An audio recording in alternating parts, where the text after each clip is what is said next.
আসসালামু আলাইকুম রহমতুল্লাহ।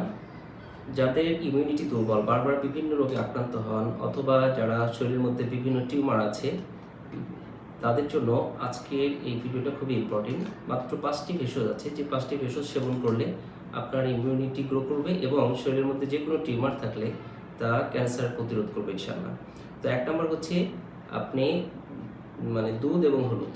দুধ 1 চামচ, হলুদ দুধের সাথে মিশিয়ে 1 গ্লাস দুধের সাথে মিশিয়ে প্রতিদিন যদি একবার সেবন করেন, ইনশাআল্লাহ শরীরের ইমিউনিটি বাড়বে। এর সাথে সাথে আপনার শরীরের মধ্যে যদি টিউমার থাকে তাহলে টিউমার আস্তে আস্তে সেটাকে টিউমার প্রতিরোধ করবে এবং ক্যান্সার প্রতিরোধ করবে।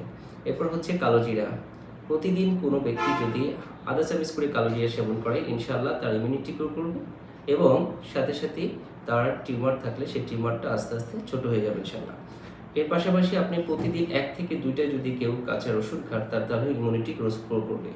এর যে কোনো রোগ থেকে সে নিজেকে প্রতিরোধ করতে পারবে এবং ক্যান্সার প্রতিরোধক হিসাবে কাজ করবে।